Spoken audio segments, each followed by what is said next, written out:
This question one had this particular question, and the question asks, highlight 5 benefits of using committees in decision making within an organization. So basically, a committee is a group decision making. Committee means you don't decide on your own, you decide as a group. A committee is basically a group decision-making method whereby you sit down and discuss. So you asked, what are some of the benefits of group decision-making as opposed to maybe what? Individual decision-making, whereby what? You make decisions on your own. Now, the first benefit there is diverse perspective. Like now we are 5 in this class. If I was making decisions alone, then basically I'll only have one perspective, which is my perspective. But if we are 5 and each one of them gives us an idea, then we'll have 5 different perspectives. So being in a group helps you to understand other perspectives that you are not able to know. So that's number one. We talk about what? But diverse. So the committee consists of members from different departments or backgrounds, allowing for a variety of opinions, which lead to what? Well-rounded decision. Means when you have diverse opinions, then basically it means that you can now look at issues better and then what? Make good decision, as opposed to you alone making decisions. Number 2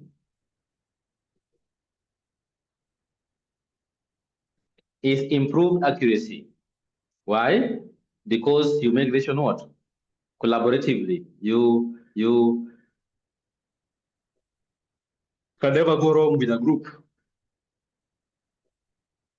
Can never go wrong with a group. If you have people who are very objective, then basically a group decision making becomes the best. So that collaboration increases the chances of identifying potential flaws or risks, leading to a more potential flaws or risks, leading to a more informed and accurate collaboration. Means because you have experts in different areas, that means that when you want to make a decision, all of them will have their input, and that their input will lead to you making what? A very accurate decision.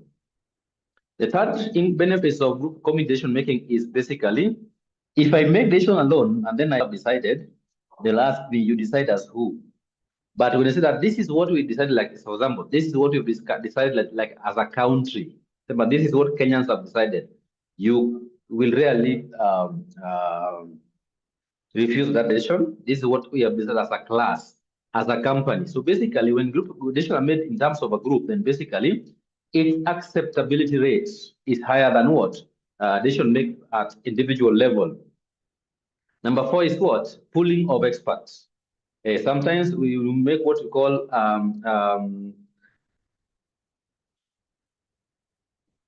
a multi, or we call it a group with different experts. How do you call it? There's a name that we call that group, a group that has got a committee that has got different people from different departments.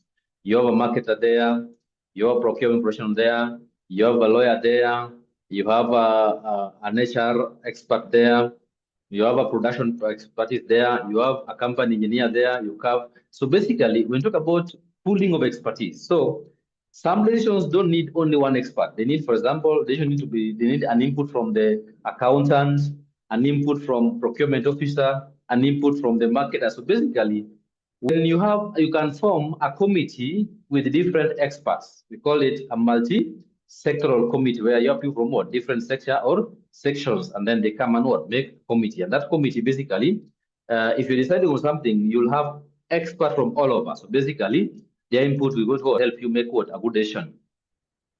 Number 5 is checks and balances. So group decision making helps to counterbalance individual biases or authority dominance from promoting fairness and accountability. Now, I talk about checks and balances. Sometimes there are what's called individual bias. With community decision making, basically, we eliminate that aspect of what? Of authority dominance, that you're the person that what makes decisions. So basically, it encourages what? Collaboration, so that what even the manager feel like what is also part of the operation.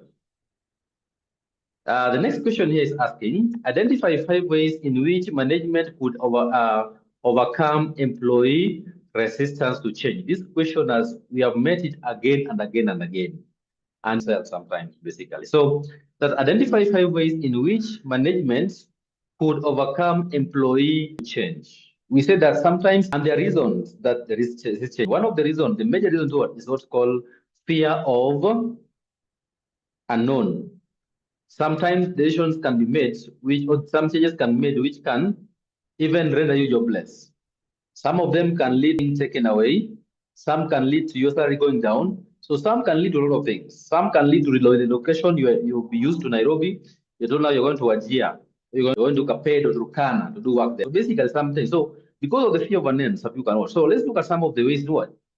As a manager, you can be able to overcome change. This question we asked several. So this is a repeated. Number is what? Why the change is important and why. So let me know. Sometimes we resist change out of ignorance. But if you're able to communicate with me, elaborate for me, make me understand, then basically I'll be one of the people that are going to fight for the change to happen. So clearly explaining the reasons for change and the benefits of this help in reducing what? Misunderstanding and anxiety. So explain to me, in terms of my job, after the change, what's going to happen to me? If you explain and find that, oh, this thing is just for the help, for the better people to what? Just support the change. Number 2 is employee involvement. That's very true. Employees want to be part of the changes that you make in the company.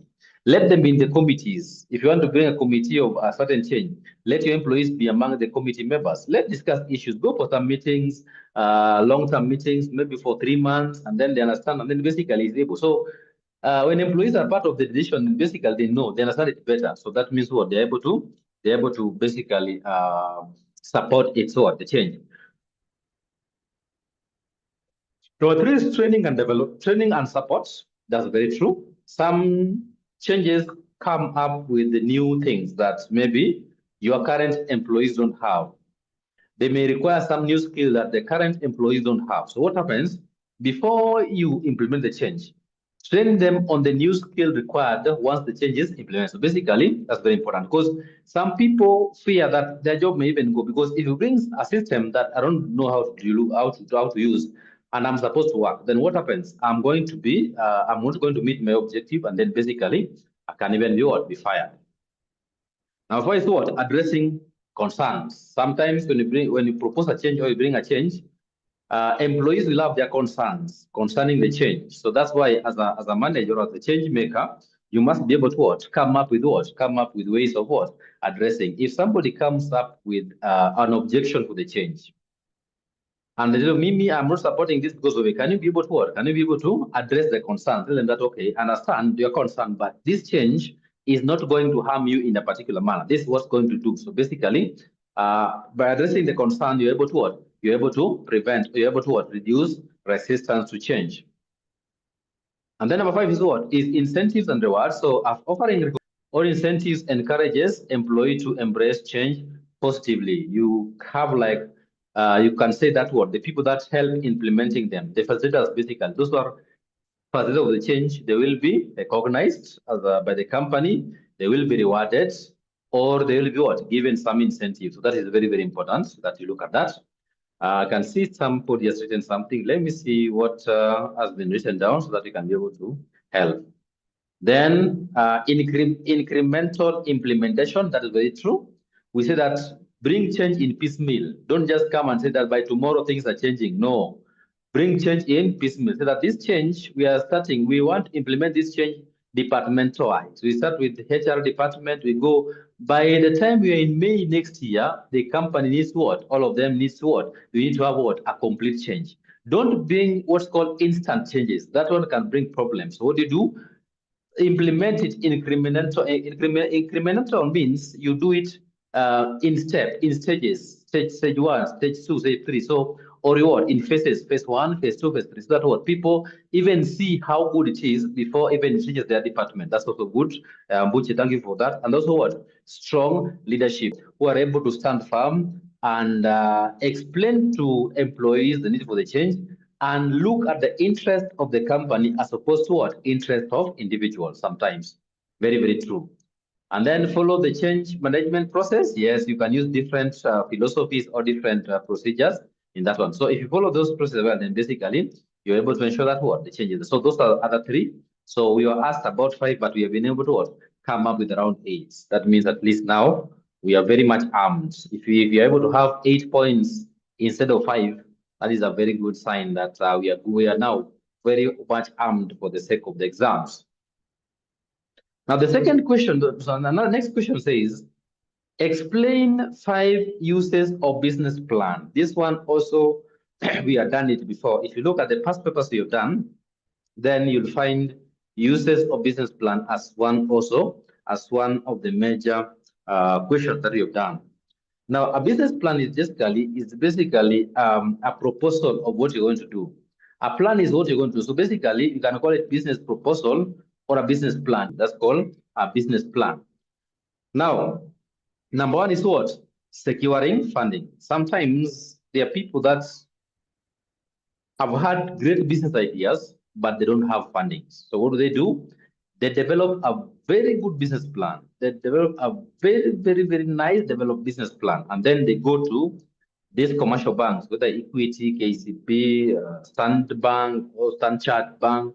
They go to those banks and then they book a presentation with the top level management or the management of the bank. And then they go and present their business plan. And if the bank sees that this guy has got a good business plan, then basically they'll finance you. So you have zero money, but you have a very good idea. And if they see practicality in that business, if they see that this is able to be able to get return on investment, then basically they'll be able to give you finances. So that one happens to the banks. There's a problem called loans then in NTV. Is it still there? Whereby you see some people with business ideas go and present them from before some of the managers or people, investment experts in KCB, and then they are being financed. Then in the global perspective, we used to have something called Shark Tank, whereby even Donald Trump used to be a panelist there. Those people with a lot of money. So you go there, present your idea, and then they say that, okay, we are giving you a lot of money. So you go there, present your idea, and then they say that, okay, we are giving you money, but we want to have 40% stake in your business for the finance. So basically, those are aspects. Now, number 2 is what?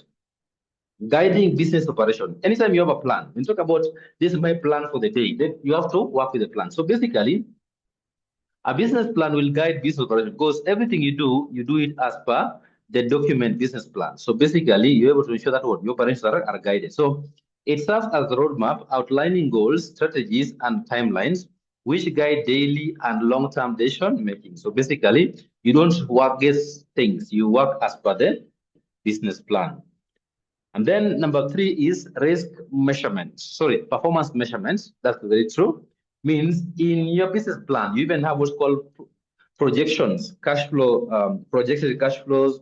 You have projected profits, projected balance sheet, and all. So basically, with those projections, if you do business in the first year, you can compare with what you had projected in the business plan and see whether you're moving in the right direction, or if you miss it, why did you miss it, basically. And then our 4 is what? Risk management. So in the business plan also, you must have something called risk management plan.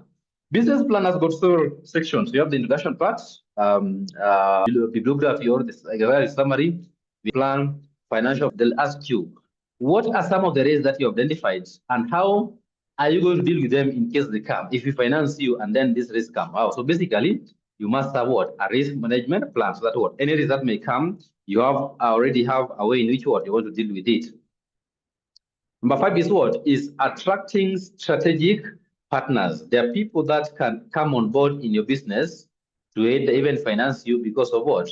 They see you have a very practical and a very, very innovative business plan. So they want to be part of it. So basically, some people have been able to get partners to partner with them because of what? Out of the good business plan they've been able to what? They've been able to have. That is very, very important or very, very important. Now, question 2. Question 2 is asking, summarize 5 responsibilities of a project manager. Today, you are a project manager. And last week we said that we were doing a questionnaire I think it was on Thursday, where we said that what are the advantages of taking tasks given to you as a project? So anytime you're given an assignment to do, look at it as a project. And if you look at it that way, then basically you'll be able to what? You'll be able to perform better. Now let's look at this question. Summarize 5 responsibilities of project manager. You'll be given a project. You see that a project is a temporary endeavor with an objective and a starting date and an end date, basically. Now, a project manager, number one, is what? Planning and scheduling. You have to plan for the project, and schedule means you have to say what is supposed to be done today. You schedule your activities. So as a project manager, you're given, for example, construction of road as a project. You must have what's called, you must plan on what's supposed to be done, and then also schedule that. For example, how after 1 week, where are we supposed to be? Or what should you do in the first day, second day, third day? You schedule those activities. Number 2 is what? Resource management. You're told that, okay, this road from here to here is costing taxpayers 100 million. That 100 million will be given to you as per the budget. So it's upon you to ensure that what? You manage that resource, which is, so you, as a project manager, you'll be required to manage financial resource, which is one resource, human resource, and even what? Capital resource, and even time as a resource, you manage them. Then number 3 is what? Monitoring and control. So tracking progress, managing risk, and ensuring the project stays within scope, budget, and schedule. So basically, you're able to what? Monitor, ensure that everything's done the way it's supposed to be done. Another duty or responsibility of project manager is what? A team leader. As a project manager, the buck stops with you. If the project fails, you'll be the first to blame. If the project fails, so basically, you're a team leader. You lead all the teams, different teams doing different activities within the project. And then number 5 is what? Communication. As a project manager, basically, you have the responsibility of what? Communicating to the project team, communicating with the stakeholders, communicating to anybody within the world, anybody with an interest in that project. So communication. So keeping stakeholders informed of the progress, changes, and issues throughout the project life cycle. So it's upon you to your information is supposed to provide relevant information to the stakeholders involved. Next question here is asking, explain 5 reasons why project management is important. Now you see, we have talked about just a project management. So this paper was very nice. If you are good in project management, you score 10 marks very easily, because the previous one, how many marks was this previous one? This question was very fair. I don't know what has happened. What has just happened? What has just happened? Just a minute. Okay, good. So, reasons why project management is important. First, what is improved efficiency? So structured planning and execution leads to what? Effective use of time and resources. So basically, project management ensures that what? The resources that are given to the project are used in the most efficient manner. Number 3 is what? Clear focus and objectives. Now, if you are good in project management, you ensure that whatever you do it to ensure that what? At the end of the day, you should be able to achieve the project objectives or strategy. Number 3 is risk mitigation. So it identifies potential problems early and provides mechanism to manage them. So as a project manager also, you do what's called risk management. So you should be able to what? Identify some of the potential risks you are likely to face in the project, and then come up with what? Some mitigation or some management strategies of those risks. Very, very important that you look at that. Then number 4 is budget control. Very true. Budget is basically, when you talk about a budget is a financial control tool. When you're budgeting, means the amount of money I have. Now, without a budget, you'll do what we call impulse purchase. You purchase things you see, not things you need. There are things that you want and you don't need. There's something, the difference between a want and a need. So if you don't have a budget, then you buy things you want. You should be able to buy things you need first, then things you want can now come later. So that through constant monitoring, it helps in keeping the project within the allocated financial resources, means what? Within the budget. Number 5 is what? Stakeholder satisfaction. So successful project delivers increased confidence and satisfaction of clients and stakeholders. So basically, with good project management, you'll be able to meet the objective or the goals of the project, and all the stakeholders are going to be happy with the project. So that is the 5 reasons why project management is very important for organizations. Reasons why project management is important for actions. The C part of that question